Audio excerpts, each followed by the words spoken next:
Harry Maguire's football journey has been full of highs and lows. Since joining Manchester United in 2019, he's become a divisive figure, often ridiculed and criticized. But what is it about Maguire that sparks such mixed emotions? Join us as we unravel exactly why everyone hates Harry Maguire. And it's not what you think. Harry Maguire's rise in football started early. At just 7 years old, he joined Sheffield United's youth academy. Originally a midfielder, he soon found his true calling as a central defender, and by 2011, at the age of 18, he made his first team debut. By the end of that season, he'd already been named Player of the Year and Young Player of the Year, setting the stage for what would be a standout career. At Sheffield United, Maguire's progress was undeniable. By 19, he made over 100 league appearances and was consistently one of the best defenders in League One. In 2014, Hull City noticed his potential and brought him in for €2.5 million. His first season was a bit quiet, and he spent some time on loan at Wigan. But when he returned to Hull, he quickly became a regular starter. His time in the Premier League with Hull showcased his growing composure and defensive maturity. In 2017, Leicester City signed Maguire for €17 million, a move that would prove to be a huge success. He played every minute of the 2017-18 season and was named Leicester's Player of the Year and Players' Player of the Year. His performances caught the attention of bigger clubs, and in 2019, Manchester United made him the most expensive defender in the world at €80 million. When Maguire joined United, Ole Gunnar Solskjaer was full of praise, saying Harry's one of the best centre-backs in the game today. He's a great reader of the game and has a strong presence on the pitch with the ability to remain calm under pressure. His former Hull teammate, Michael Dawson, also spoke highly of him, highlighting his passing ability. What makes him an €80 million player is his distribution. He's comfortable in tight areas and gets out of trouble. That's what makes him elite. Looking at Maguire's stats really paints the picture of his quality.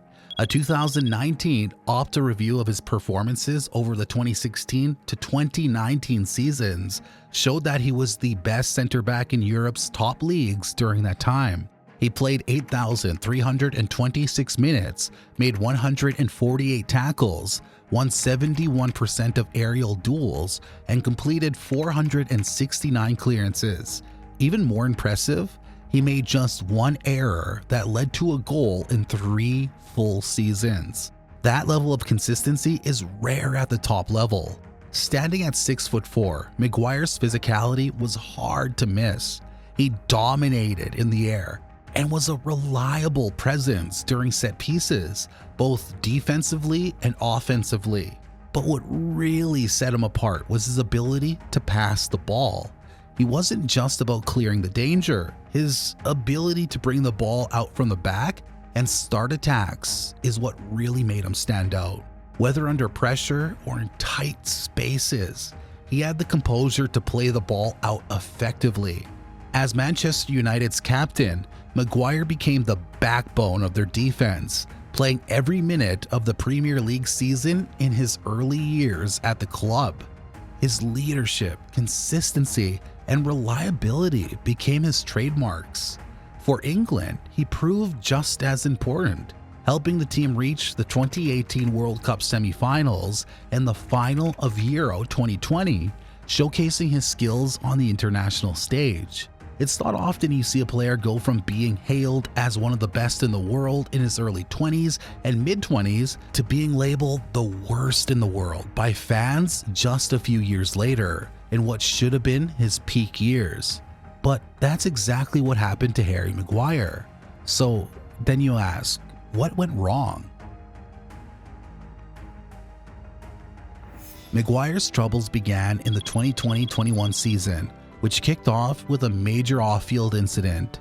He was arrested on the Greek island of Mykonos for attempted bribery, bodily harm, and violence against public employees. The charges were eventually dropped, and his 21-month sentence was suspended due to the misdemeanor nature of the offense.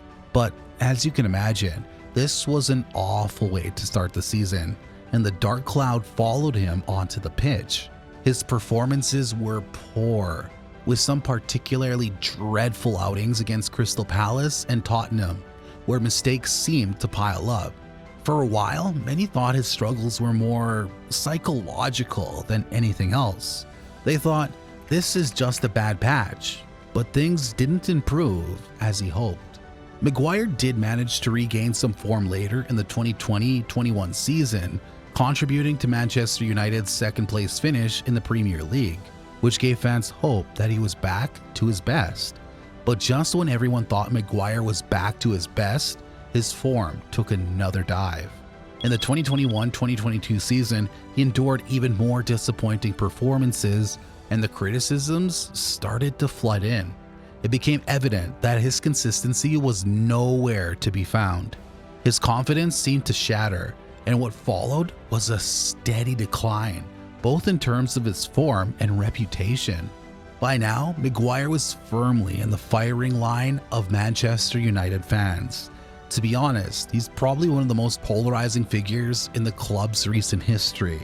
While a few still see glimpses of his old self, the majority of the fan base began to turn against him. What followed was the cruel, constant trolling on social media, with endless highlight reels of his mistakes shared across platforms. And it didn't stop there. Maguire began receiving threats, including a bomb threat that led to a police investigation and a search of his home. This was a tipping point, and Maguire spoke to the Times, reflecting on the pressure. "I still didn't really switch on to what was being said about me," he said. "I try my best to ignore what goes off in the outside world. No one likes being spoken about in a bad way." But it wasn't just the abuse he received that seemed to hurt Maguire. It was the impact it had on his family. "When my family reads it, or things go on to an extreme, then it's probably tougher for them to understand," he explained. It's hard to imagine the toll that kind of pressure can have, really, especially when it turns personal. Maguire also touched on what he believes is a growing issue in football: the rise of short clips and highlight reels that fuel opinions based on just a small snippet of a player's performance, rather than watching the full 90 minutes. Increasingly, fans prefer short, consumable, high-octane hits of football moments, rather than the time-consuming reality of a whole match, he said. For him, this plays into, the mob mentality where a player's mistakes are highlighted over their strengths. Despite the online frenzy, there are a few who argue that Maguire's struggles aren't entirely his fault. Some point to the overall instability at Manchester United, where even world-class players like Cristiano Ronaldo found themselves struggling. It's not entirely fair to blame one player when the entire system is malfunctioning. Maguire has had his fair share of mistakes, but there have also been moments where he's shown his worth, especially in his first seasons at United. And let's not forget that he's still one of the best aerial defenders in the game, and his leadership on the field is undeniable. In the end, whether he's being unfairly scapegoated or not, the truth remains is that Maguire's career is at a crossroads.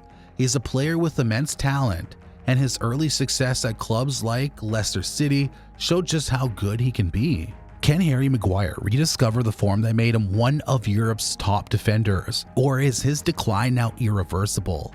Let us know your opinion in the comments below.